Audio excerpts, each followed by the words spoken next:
તો આગામી 3 કલાક દરમિયાન ભારે વરસાદની આગાહી કરવામાં આવી છે। રાજ્યના 9 જિલ્લામાં ભારે વરસાદની આગાહી કરાઈ છે। દ્વારકા, અમરેલી, સાબરકાંઠામાં વરસાદની આગાહી કરવામાં આવી છે। મહત્વનું છે કે અરવલ્લી, મહીસાગર, પંચમહાલમાં પણ વરસાદની આગાહી કરાઈ છે। દાહોદ, વડોદરા, છોટાઉદેપુરમાં પણ વરસાદની આગાહી છે। એટલું જ નહીં પરંતુ 40 થી 60 કિલોમીટરની ઝડપે પવન પણ ફૂંકાઈ શકે છે। તો રાજ્યના 30 તાલુકામાં વરસાદની આગાહી છે। 9 જિલ્લામાં ભારે વરસાદની આગાહી કરવામાં આવી છે। 21 તાલુકામાં સામાન્ય વરસાદની આગાહી કરાઈ છે।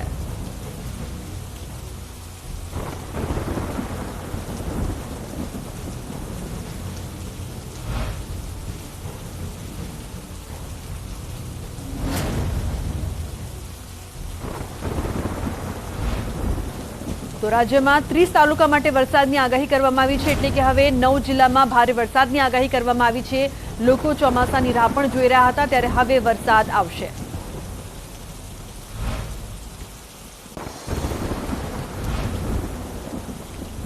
તો જે પ્રકારની વરસાદની આગાહી છે, જોઈએ ક્યાં વરસાદ પડશે। 3 કલાકની અંદર વરસાદ પડવાનું છે। 3 કલાકમાં વડોદરા, છોટાઉદેપુર, પંચમહાલ, દાહોદ, મહીસાગર, અરવલ્લી, સાબરકાંઠા, અમરેલી, દેવભૂમિ, દ્વારકા જેવા વિસ્તારો છે કે જ્યાં 3 કલાકની અંદર વરસાદ પડી શકે છે।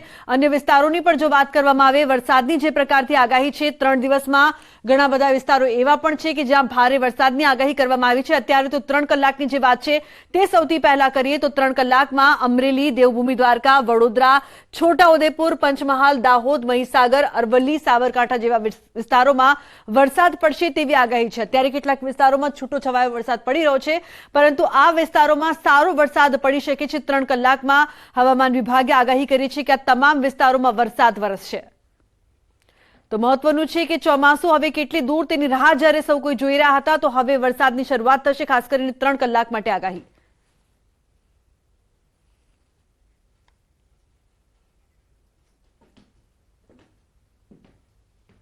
તો અમરેલી જિલ્લામાં વરસાદી માહોલ જોવા મળી રહ્યો છે। ગ્રામ્ય વિસ્તારમાં સવારથી વરસાદી માહોલ છે। સાવરકુંડલા પંથકના ગ્રામ્ય વિસ્તારમાં ધોધમાર વરસાદ વરસી રહ્યો છે। તો અમૃતવેલ, ભુવાધાર, મોલડી, મોટા ઝીંઝુડા, ઠવી, વિરડી, નાડ સહિતના વિસ્તારમાં વરસાદ વરસી રહ્યો છે। તો ભારે પવન સાથે ધોધમાર વરસાદ વરસ્યો છે। વરસાદ થતા ખેડૂતોમાં ખુશીનો માહોલ છવાયો છે।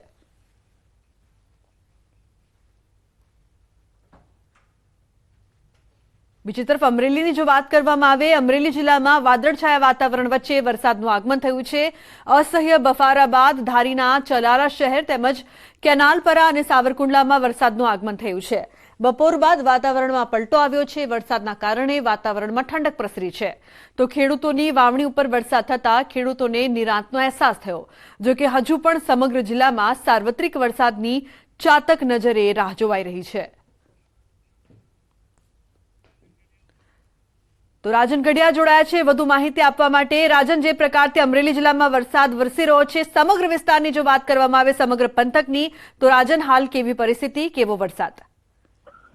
લુબના, આજ આમ જોવા જઈએ તો આજ બપોર બાદથી જ વરસાદી માહોલ છવાયો છે। સમગ્ર જિલ્લામાં વાદળછાયું વાતાવરણ છે, પરંતુ આજે વરસાદની શરૂઆત છે માત્ર 2 તાલુકાઓમાં જ હજુ થઈ છે। ધારીના કેટલાક વિસ્તારોમાં, જેમાં ચલાલા શહેર અને કેનાલપરા, આ વિસ્તારમાં વરસાદ થયો છે। અને બીજી તરફ સાવરકુંડલા તાલુકાના ઘણા એવા ગામો છે જ્યાં ધોધમાર વરસાદ પડ્યો છે, ભારે પવન સાથે વરસાદ પડ્યો છે અને ચોમાસાનો ધમાકેદાર એન્ટ્રી કહી શકાય તે પ્રકારનો વરસાદ છે। ખાસ કરીને સાવરકુંડલા તાલુકાના જે ગામો છે, જેમાં અમૃતવેલ, ભુવાધાર, મોલડી, આ સહિતના જે ગામો છે ત્યાં ખૂબ સારો એવો વરસાદ થયો છે। ખેડૂતો ખૂબ આતુરતાપૂર્વક વરસાદની રાહ જોઈ રહ્યા હતા, કારણ કે લુબના અગાઉથી જ ખેડૂતોએ કપાસ છે એ સારા વરસાદની અપેક્ષાએ વાવેતર કરી દીધું હતું અને તેના પર હવે વરસાદ થયો છે, એટલે સ્વાભાવિક રીતે જ ખૂબ સારો માહોલ છે।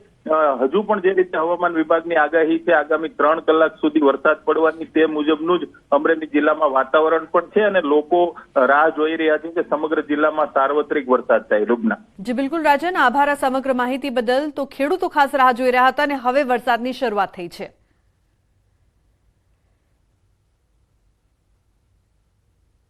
બીજી તરફ જેતપુરની વાત કરવામાં આવે તો જેતપુરના કેટલાક વિસ્તારોમાં વરસાદ વરસી રહ્યો છે, કેટલાક વિસ્તારમાં વરસાદથી રાહત। જેતપુર પંથકમાં ધીમી ધારે વરસાદ વરસી રહ્યો છે। ધીમી ધારે જેતપુર પંથકમાં વરસાદ શરૂ થતા ખેડૂતોમાં ખુશી જોવા મળી। બીજી તરફ છોટાઉદેપુર તાલુકાના કેવડી પંથકમાં વરસાદ. કેવડી પંથકમાં કોતરો છલકાયા. કેવડી ઇકો ટુરિઝમ ખાતે કોતરમાં ભારે પાણીની આવક નોંધાઈ છે.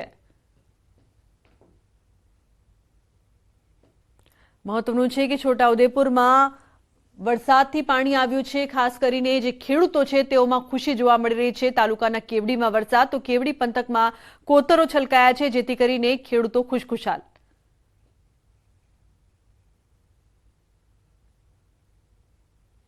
પંચમહાલ જિલ્લામાં વરસાદ. પાવાગઢમાં પણ વરસાદ વરસી રહ્યો છે. મંદિરના પગથિયા પર વહી રહ્યા છે પાણી, તો બાળકોમાં પણ ખુશી, સાથે સાથે ખેડૂતો પણ ખુશખુશાલ જોવા મળ્યા છે. પાવાગઢમાં વરસાદથી મંદિરના પગથિયા પરથી પાણી વહી રહ્યા હોય તેવા દ્રશ્યો પણ સામે આવ્યા છે. છતાં પણ દર્શનાર્થીઓ છે તે ખાસ દર્શન કરવા માટે પહોંચ્યા છે. સાથે સાથે ખૂબ જ સુંદર નજારો પણ જોવા મળી રહ્યો છે. તો પાવાગઢમાં પણ વરસાદ, મંદિરના પગથિયા પર પાણી વહેતા દ્રશ્યો સામે આવ્યા.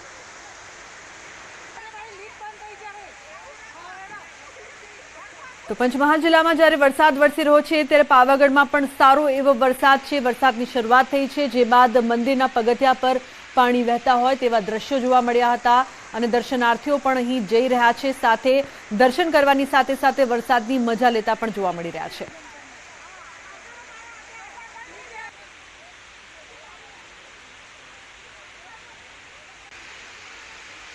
સમાચારમાં આગળ વાત દાહોદમાં નદીમાં રેતી ભરવા આવેલી ટ્રક ફસાઈ છે. દેવગઢ બારિયા રામા ગામની આ સમગ્ર ઘટના છે. ઉપરવાસમાં ભારે વરસાદને પગલે પાનમ નદીમાં પાણીની આવક નોંધાઈ રહી છે. પાણીનું વહેણ વધતા ટ્રક સહિત ચાલક ફસાયો. ટ્રક ચાલકને બહાર કાઢવા માટે રેસ્ક્યુની ટીમને બોલાવવામાં આવી હતી. તો ટ્રક પાણીમાં ફસાઈ જતા જે ચાલક છે તે પણ ફસાઈ ગયો, જે બાદ રેસ્ક્યુને ટીમને બોલાવવાની ફરજ પડી હતી. તો રેસ્ક્યુની ટીમ દ્વારા તેમને બચાવવામાં આવ્યા હતા. નદીમાં રેતી ભરવા માટે આ ટ્રક આવી હતી અને તે વચ્ચોવચ્ચ ફસાઈ ગઈ હતી. દાહોદના દેવગઢ બારિયાના રામા ગામની આ સમગ્ર ઘટના છે. ઉપરવાસમાં વરસાદથી પાનમ નદીમાં પાણીની સારી આવક નોંધાઈ હતી, જેના કારણે પાણીનું વહેણ વધી ગયું અને ટ્રક ચાલક છે તે વચ્ચે ફસાઈ ગયો હતો. તો ટ્રક ચાલકને બહાર કાઢવા માટે રેસ્ક્યુની ટીમને બોલાવવામાં આવી.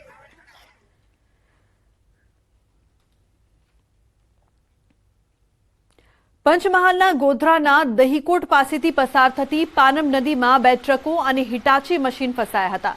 રેતી ભરવા ગયેલી ટ્રકો સાથે ડ્રાઈવર સહિતના માણસો પણ પાણીના ધસમસતા પ્રવાહમાં અટવાયા છે. એક ટ્રક પાણીના પ્રવાહમાં તણાઈ હોવાની પણ માહિતી મળી છે.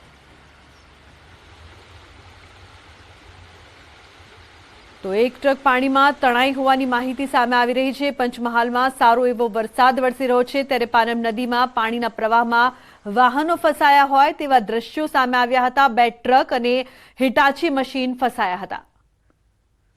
તો ધસમસતા પાણીના પ્રવાહમાં જીવ અદ્ધરતાલ હોય તેવા દ્રશ્યો પણ જોવા મળી રહ્યા છે. ટ્રકના ડ્રાઈવર પાણીમાં ફસાયા હતા, જે બાદ મદદ પહોંચાડવામાં આવી અને તેમને બહાર પણ કાઢવામાં આવ્યા. બીજી તરફ એક ટ્રક પાણીમાં તણાઈ હોવાની માહિતી. પંચમહાલ જિલ્લામાં વહેલી સવારથી જ વિધિવત ચોમાસાની શરૂઆત થઈ ગઈ હોય એવા દ્રશ્યો જોવા મળી રહ્યા છે. વહેલી સવારથી જ વરસાદી માહોલ જોવા મળી રહ્યો છે. વરસાદી માહોલ સાથે સાથે જ પંચમહાલ જિલ્લામાંથી પસાર થતી પાનમ નદીમાં ઉપરવાસમાં થયેલા ભારે વરસાદના કારણે પૂર જેવી સ્થિતિ જોવા મળી હતી અને એકાએક જ જે પાણી આવતા ગોધરા તાલુકાના દહીકોટ પાસે એક ટ્રક અને હિટાચી મશીન નદીમાં ડૂબી ગયા હતા. હું આપને દ્રશ્યો બતાવીશ. આપ જોઈ શકો છો, આ દ્રશ્યોમાં હાલ જોઈ રહ્યા છો. એક ટ્રક હાલ પણ ડૂબેલી છે. એક હિટાચી મશીન અહીંયાથી કાઢી લેવામાં આવી છે. ડ્રાઈવર અને કંડક્ટર જે હતા ટ્રકના તે પણ સલામત રીતે કેબિન ઉપર ચડી ગયા હોવાનું જાણવા મળ્યું છે. સાથે જ એક ટ્રક છે તે પણ પલટી ખાઈ ગયો હોવાનું જાણવા મળી રહ્યું છે. તરફના પણ દ્રશ્યો બતાવીશ. આપ જોઈ શકો છો, નદી હાલ 2 કાંઠે વહી રહી છે, જેથી ઉપરવાસમાં ભારે વરસાદ થયો હોવાની શક્યતાઓ નકારી શકાય તેમ નથી. અહીંનું જે જનજીવન છે તે રાબેતા મુજબ જોવા મળી રહ્યું છે અને ખેડૂતોમાં પણ ખુશીનો માહોલ જોવા મળી રહ્યો છે. પરંતુ અચાનક આવેલા વરસાદને લઈને નદીમાંથી રેતી ખનન કરતા જે ટ્રક ચાલકો અને જેસીબી મશીન ચાલકો છે તે બિલકુલ ઊંઘતા ઝડપાયા છે અને તેઓની મશીનરી પાણીમાં ડૂબી ગઈ છે. જો કે જાનહાનિ હાલ સુધીના કોઈ સમાચાર મળી રહ્યા નથી, પરંતુ ચોક્કસ અહીં કહી શકાય કે આ જે નદીમાંથી રેતીનું જે ખનન કરી રહ્યા હતા તેઓ પ્રત્યે તંત્ર સજાગતા નથી દાખવતું અથવા તો અનધિકૃત રીતે ખનન કરવામાં આવતી હોવાથી તંત્રને જાણ નથી હોતી એવું ચોક્કસ કહી શકાય. રાજેશ જોશી, ન્યૂઝ 18 ગુજરાતી, દહીકોટ, પંચમહાલ. તો દાહોદના ગરબાડાના જાબુઆ ગામે એસટી બસ ફસાઈ હોવાના દ્રશ્યો સામે આવ્યા। જાબુઆમાં નલ સે જલ યોજના અંતર્ગત ખોદેલા ખાડામાં ઉપર માત્ર માટી હોવાથી બસ ફસાઈ હતી। ઉપરાંત જિલ્લામાં ધોધમાર વરસાદ થતા સ્થાનિકોને વધુ મુશ્કેલીનો સામનો કરવો પડી રહ્યો છે।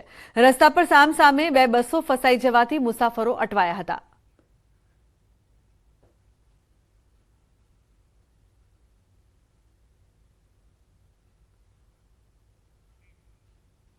તો મુસાફરોને હાલાકીનો સામનો પણ કરવો પડ્યો હતો। જે પ્રકારથી નદીમાં ટ્રક ફસાઈ ગઈ હતી, અહીંયા ત્રણ દ્રશ્યો સામે આવ્યા છે। એક દાહોદથી, એક ગોધરાથી તો બીજા ગરબાડાથી। એક તરફ બસ ફસાઈ ગઈ તો બીજી તરફ નદીમાં બે ટ્રક એક સાથે ફસાઈ ગઈ હતી। દાહોદમાં પણ એક ટ્રક ફસાઈ ગઈ હતી, જે બાદ ભારે જહેમત બાદ રેસ્ક્યુની ટીમ ત્યાં પહોંચી હતી અને ટ્રકને બચાવવામાં આવ્યા હતા।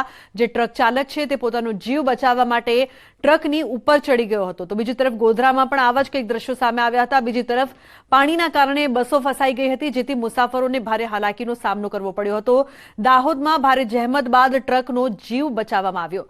તો પાણીના કારણે આ જે વાહનો છે તે ફસાઈ ગયા હતા અને લોકોના જીવ અદ્ધરતાલ થઈ ગયા હતા। જો કે મદદ મળી ગઈ, જે બાદ આ ટ્રક ડ્રાઈવરને પણ બચાવવામાં આવ્યા। નદીમાં જે બે ટ્રકો ફસાઈ હતી તેને પણ બહાર કાઢવામાં આવી। બીજી તરફ ગરબાડાના જે દ્રશ્યો છે, બસ જે ફસાઈ હતી તેના કારણે મુસાફરોને હાલાકીનો સામનો કરવો પડ્યો અને સાથે જ તેમને સમય પર જ્યાં પહોંચ્યું હતું ત્યાં તેઓ પહોંચી નહોતા શક્યા।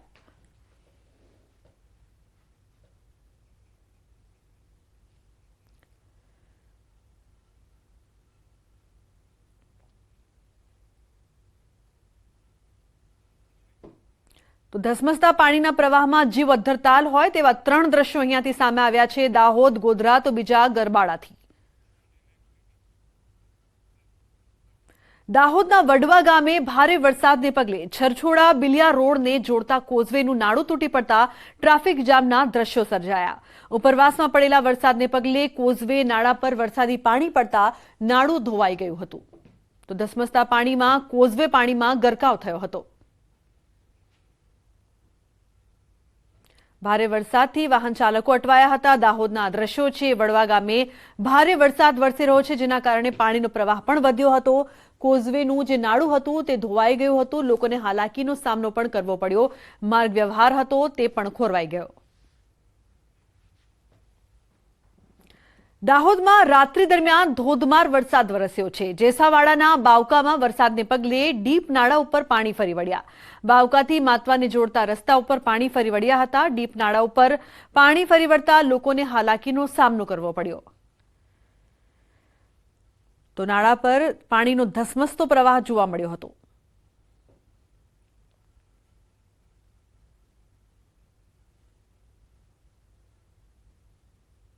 દાહોદમાં પ્રથમ વરસાદમાં જ સ્માર્ટ સિટીની કામગીરીની પોલ ખુલી ગઈ છે। દાહોદના ગારખાયા જતા રસ્તા પર ભૂગર્ભ ગટરની નબળી કામગીરીની પોલ ખોલી છે। પ્રથમ વરસાદના જ નબળી કામગીરીના કારણે ભૂગર્ભ ગટરનું કામ ધોવાઈ જતા પિકઅપ ગાડીનું ટાયર ફસાયું। સ્માર્ટ સિટી હેઠળ ચાલતા કામોની ગુણવત્તા સામે સવાલ ઉઠ્યા। તો પ્રથમ વરસાદમાં જ સ્માર્ટ સિટીની પોલ ખુલી ગઈ હોય તેવા દ્રશ્યો દાહોદથી સામે આવ્યા। 10 કલાકમાં 75 તાલુકામાં વરસાદ ખાબક્યો છે। પંચમહાલના ગોધરામાં સૌથી વધુ 4 ઇંચ વરસાદ, દેસર અને આણંદમાં 2 ઇંચ વરસાદ, 2.5 ઇંચ વરસાદ વરસ્યો છે। કાલોલ, હાલોલ અને ઉમરેઠમાં 2 ઇંચ વરસાદ વરસ્યો છે। ઠાસરા, સાવલી, ઘોગંબા, ધાનપુરમાં 1.5 ઇંચ વરસાદ, તો 14 તાલુકામાં 1 ઇંચથી વધુ વરસાદ ખાબક્યો।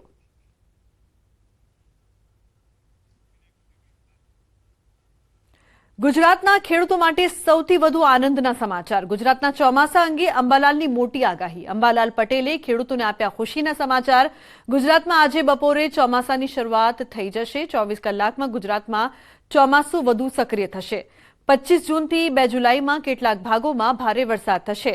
ચોમાસાનું વહન જોરદાર હશે। શ્રીકાર વર્ષા થશે। 2 જુલાઈ સુધીમાં ભારેથી અતિ ભારે વરસાદ પણ થઈ શકે છે। તો ઇન્દ્રદેવ ઐરાવત સાથે મેઘની સવારી લઈને આવ્યા છે। વિધિવત ચોમાસાની શરૂઆત તો લગભગ આજ બપોર પછી થઈ જવાની શક્યતા રહે છે। આગામી 24 કલાકમાં આ ચોમાસું વધારે સક્રિય થશે અને તારીખ 25થી લગભગ જુલાઈ 2 સુધીમાં તો આ રાજ્યના કેટલાક ભાગોમાં ભારેથી અતિ ભારે વરસાદ થશે। એટલે આ વહન જબરું છે। અને આ વાહનથી શિકાર વરસાદ થવાની શક્યતા રહે છે. આ જે ચોમાસું જે છે એ લગભગ 28, 29, 30 અને 2 જુલાઈ સુધીમાં તો રાજ્યના કેટલાક ભાગોમાં ભારેથી અતિભારે વરસાદ કરશે. ઇન્દ્રદેવ ઐરાવત સહિત પોતાનું માર્ગમાં મેઘની સવારી લઈને આવી રહ્યા છે અને આ સવારી જબરી છે. સુધીમાં તો ભારેથી અતિભારે વરસાદનું વાહન આવી રહ્યું છે.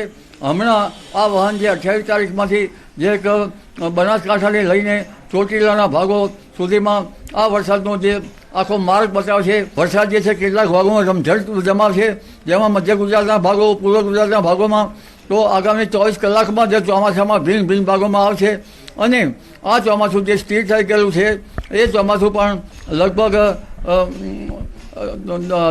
28 તારીખ સુધીમાં તો 28, 29, 30 તારીખ સુધીમાં તો દક્ષિણ સૌરાષ્ટ્રના ભાગો, દક્ષિણ ગુજરાતના ભાગોમાં આવશે.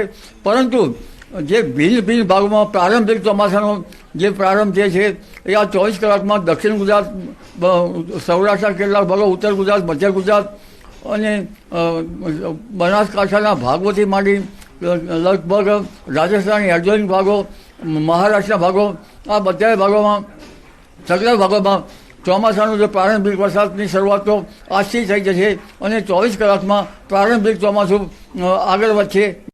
મહેસાણા તેમજ અમદાવાદ, વડોદરા ઉપરાંત ત્યાંથી લખતર, સુરેન્દ્રનગર, લીંબડી અને ચોટીલા આ સઘળા ભાગોમાં એક વરસાદનો મજબૂત પટ્ટો આવશે. ચંદુકા, ધોળકા, સાણંદ, વિરંગામ, ધમી, હારીજ, બેચરાજી, આ માણસા આ સઘળા ભાગોમાં આખો પટ્ટો રહેશે. અને ઉપરાંત જે ભાવનગરના ભાગો, વલભીપુરના ભાગો, બોટાદના ભાગો આ ભાગોમાં પણ વરસાદ થવાની શક્યતા રહે છે. એટલે આ જે વાહન જે છે એ જબરું વરસાદનું વાહન લઈને આવી રહ્યું છે. પરંતુ ઉત્તર મધ્ય ગુજરાતના ભાગોમાં તો ભારેથી અતિભારે વરસાદ થવાની શક્યતા રહે છે. સાબરમતીના સ્ત્રાવ વિસ્તારમાં પણ ભારે વરસાદ થવાની શક્યતા રહે છે. એટલે સાબરમતી નદીમાં પાણીનો આવરો આવશે. નર્મદાના સ્ત્રાવ વિસ્તારમાં પણ ભારે વરસાદ થવાની શક્યતા રહે છે. એટલે નર્મદા બે કાંઠે થવાની શક્યતા રહે છે. આ સઘળા જે ભાગો જે છે એમાં સારો પાણીનો આવક આવશે અને ઘણા ડેમોમાં જે છે એ પાણીની સપાટી ઊંચી આવશે. એટલે આ વરસાદ જે છે એ ગુજરાત માટે આશીર્વાદ લઈને આવી રહ્યો હોય છે. પણ આ વરસાદની ગતિવિધિ ભારે હોતા આ વરસાદ જે છે એમાં જનધને કાળજી રાખવી પડશે. કારણ કે આ વરસાદ જબરું વાહન લઈને આવશે અને હમણાં લગભગ 2 દિવસમાં તો વીજળીના કડાકા અને ધડાકા સાથે વરસાદ થવાની શક્યતા રહે છે. એટલે એ ઐરાવતના રથ સાથે મજબૂત વાહન લઈને આ જે વરસાદનું વાહન લઈને આવી ગયા છે. એટલે ઇન્દ્ર રાજાની કૃપા ગુજરાત પર ઉતરે એવી અભ્યર્થના સહ આ વરસાદ લગભગ ઘણા ભાગોમાં સારું થવાની શક્યતા રહે છે. અત્યારે જે સિસ્ટમ છે બંગાળના ઉપસાગરની સિસ્ટમ અને અરબ સાગરની સિસ્ટમ, આ બંને સિસ્ટમો સક્રિય થતાં આ બંને વચ્ચે ખાંચો નથી પડતો. એટલે આવી જ્યારે સ્થિતિનું નિર્માણ થાય છે ત્યારે ગુજરાતમાં સારો વરસાદ થતો હોય છે. જો ખાંચો પડે તો વરસાદમાં કંઈ ને કંઈક ન્યૂનતા રહેતી હોય છે. એટલે આ સિસ્ટમ જે છે એ વિપર્યોય વાવાઝોડાના ભેજ અને બંગાળના ઉપસાગરના ભેજનું સંયુક્ત બળથી મજબૂત થઈ હતી અને જે ચોમાસું અત્યારે સ્થગિત થઈ ગયું છે તેને પણ વેગ મળશે. બંગાળના ઉપસાગરનો ભેજ જે છે એ દક્ષિણ ગુજરાતમાં 24-25માં લગભગ આવશે અને એ બંગાળના ઉપસાગરના ભેજના કારણે આ જે વરસાદ એ દક્ષિણ ગુજરાતમાં થવાની શક્યતા એ છે. જ્યારે 28, 29, 30 તારીખમાં મુંબઈ મહારાષ્ટ્રમાં જે ભાગોમાં વરસાદ આવશે એ અત્યારના હાલના જે વરસાદ જે છે અને એ વિધિવત વરસાદ જે છે એ બંનેના સંયુક્ત થઈ જશે. એટલે અત્યારે તો દક્ષિણ ગુજરાતના ભાગોમાં જે વરસાદ આવવાની શક્યતા રહે છે એ પ્રારંભિક ચોમાસું હશે. જે ચોમાસું વરસાદ જે ચક્રવાતનો આવ્યો હતો તેના કારણે ક્યારેક ખરાબ થઈ છે, પણ ચક્રવાતના વરસાદ જે છે એના પર જીવજંતુ પડવાનો સંભવ રહેતો હોય છે. જ્યારે અત્યારે હાલ જે વરસાદ આવે છે આ વરસાદના પાણીથી જીવજંતુનો ભય રહેતો નથી. એટલે લગભગ વરાપ થઈ વાવેતર કરવું યોગ્ય રહેશે. કારણ કે આ ભારે વરસાદના કારણે જો વાવેતર કરવું છે તો આજે વાવેતર કર્યું હોય તો કાલે વરસાદ ઉપર ધબરાઈ નાખશે. એટલે ઉગાવો થવામાં મુશ્કેલી જતી હોય છે.